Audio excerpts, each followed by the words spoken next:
guys, Yeah. especially guys like, you know, myself with a podcast. I'm not a comedian, Just but talking with Sam. you always helping out the young guys. Yeah. What is the, and I like asking this question, what's the best piece of advice someone has given you that you could pass on to the next generation? Because there's a lot of young comics listening right now. It may sound cliche, but just stay focused and don't give up. You know, don't give up after you had a bad night. Ask every athlete or entertainer on this planet. He'll say he had a bad night, he wanted to quit. The day you quit is the day something big could have happened for you.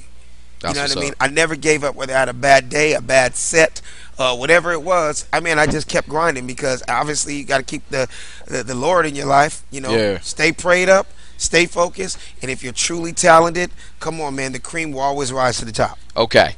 Now, like I said, pushing for time, we speed rounding. This is my internal weirdness. I always give one of these Oprah. I'm telling you, that should be the name of your show. My internal weirdness. Feel free to take it. This is my my Oprah Super Soul Sunday moment. I asked this question. There's no wrong answer. If you had to, you stuck in the vortex, you at the crossroads, you meeting Uncle Charles, life and death situation. Charles who? Like the song, meet me at the crossroads. You standing next to Uncle Charles. Wrong. That's Cleveland. We ain't trying to. But my point is, you're gonna let everybody. You're gonna let everybody. Okay. All right, but my point is, hip hop heads. Oh yeah, that's what I said. If we had more time, we could just jump into it. But if you, Oprah Super Soul Sunday question, no wrong answers. Yeah. If you could meet your great grandparents or your great grandkids, who would you choose? Oh, I told you, we go deep. Internal weirdness. Look at. That's crazy. There's no wrong answer. If you don't know, you don't know. I want to say great kids. And why? Why? Because that means I lived that long to meet them and be there for them.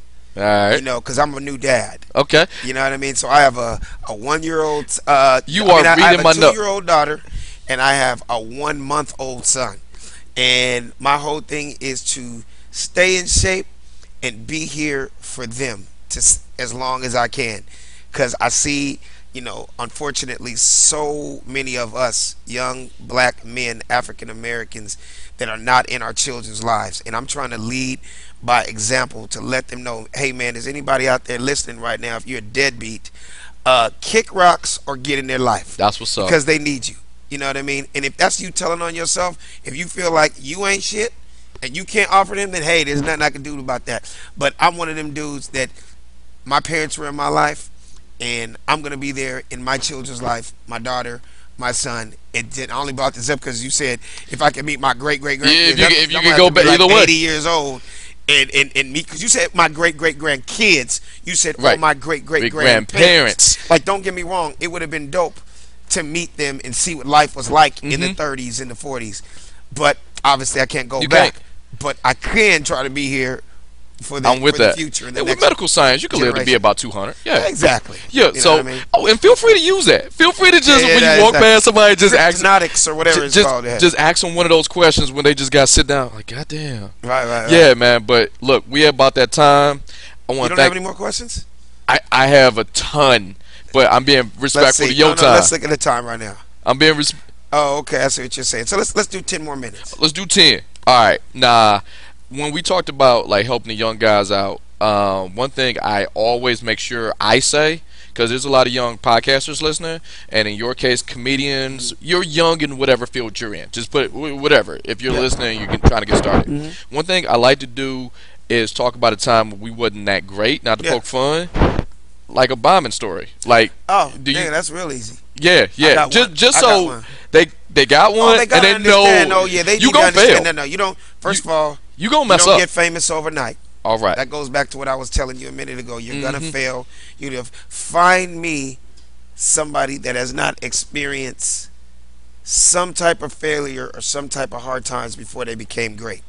Don't get me wrong. Okay, Floyd Mayweather was 49-0.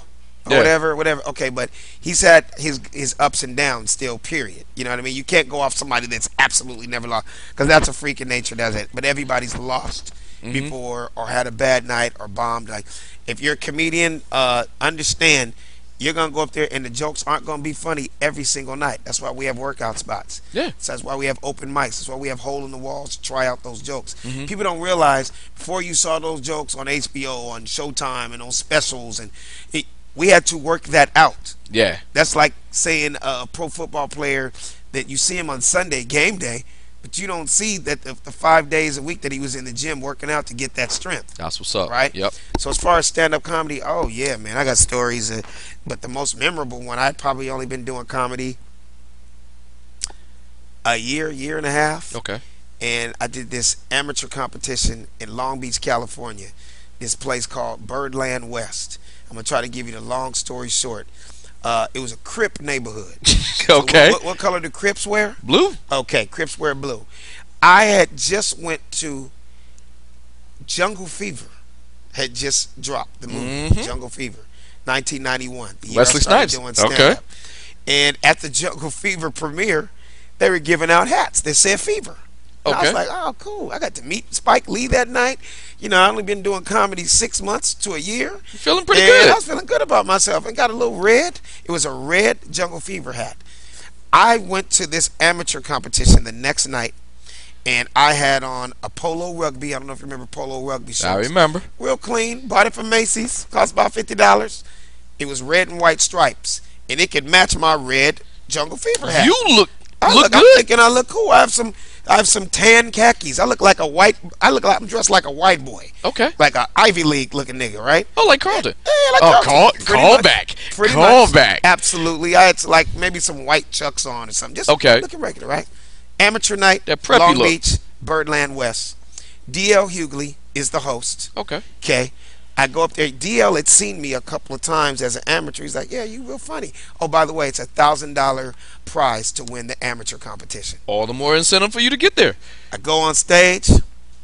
Just so you know, Birdland West was a long comedy club. It was a real deep club. Like it felt like it took 5 minutes to walk from the back of the club to the stage. Amateur night. He goes, this next guy coming to the stage, he's real funny because he had seen me a couple times as an amateur. I didn't have no credits. Got it. Give it up for Alex Thomas. I come on stage, and these two Crips were sitting in the front row with their feet on the stage, like literally that close. Just their feet on the stage, right? I get up stage, and dude lifts up his shirt, and he has a nickel-plated Glock. And he just looks at me. Remember, he's front row. His feet are on the stage. He goes, we gonna kill you, cuz. Why you got all that dead on, cuz? Nigga, when I tell you, I don't know if you've ever had a gun pulled on you, or if you've ever been afraid a few times.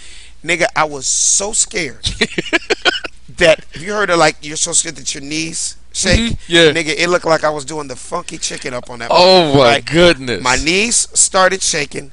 I was so scared. First thing going through my mind is like, why the fuck did they let a nigga with a gun in the club?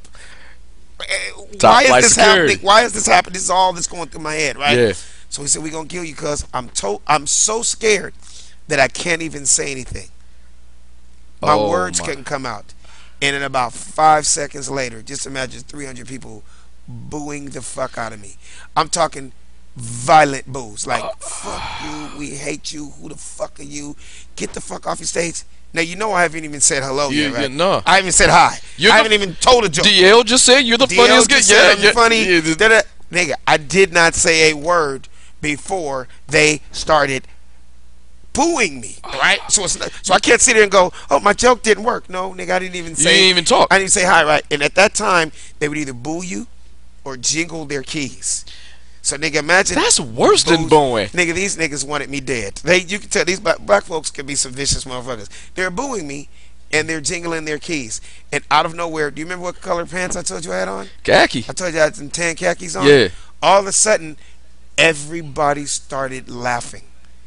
Right after the boo, it's thunderous laughter. And I'm like, why the fuck is everybody laughing? How about I peed on myself? Oh, God. In front of 300 people. I'm terrified. The dude has a gun in the front row. They're booing me. And I started peeing on myself. So I guess they thought that was my joke. Maybe they thought I'm the pee-pee dude. I don't know, whatever. But I never said a word, dude. They started laughing. DL came back on stage like, what the fuck happened? I've seen you before. Like, you're funny and da da da da da. I whispered in his ear. I was like, that nigga has a gun. Oh my I was like, God. who got a gun? I was like, the dude in the front row. What? Which one? I'm like, no, no, no, no, nigga. Did- They might shoot you too. So he's like, man, DL didn't give a fuck. They knew who he was. Yeah. He's like, and he like, sat there and bagged on him for 10, 15 minutes.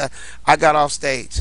Nigga, I ran to my car. When I tell you, I ran to my car, and in a black club, if you bomb, Get nobody out of wants to there. say anything to you. No, The security weren't trying to look at me, nothing. I ran to my car. Looked like I jumped in a pool with my clothes on. That's how much I peed. Oh my God. How about I came back a year later and wore a pink button-down polo and won that bitch the following year. Okay, well, yeah. $1,000. Yeah, I came back and got it that wasn't money. red. You learned your lesson. But I learned my lesson and I got that money in a pink polo. and that's how you do But it, man. that's was my horror. But I don't even want to call it bombing because nigga they didn't give me a chance. Yeah. I didn't even tell a joke. If- Nigga had a gun in the front row. My man, if you could come back from that, like, you were the PP guy for at least a week, and I'm being A generous. nigga just peed on stage in front of us. Yeah. But no one knew my name, so it was cool because no one. It knew doesn't who the matter. fuck I Like, was, we you were know? talking about at the start of this podcast. We were talking about you're the guy from TV. Yeah. You were the PP guy. That was your name. No one was trying to get down with Alex Thomas. You were the PP guy. Absolutely. And you. But like you said, if you can come back from If you that, could come back most from that. people, come on, dude. You think they would have continued doing stand up? Nah. You think they would have said, Nah, "Fuck this nah. business"? You're the PP Why guy. am I doing this? I am forever known as the PP The guy. BB guy, yeah. Yeah, But- man. I didn't go back to that spot for a year later and won the amateur competition the next year. Oh my God.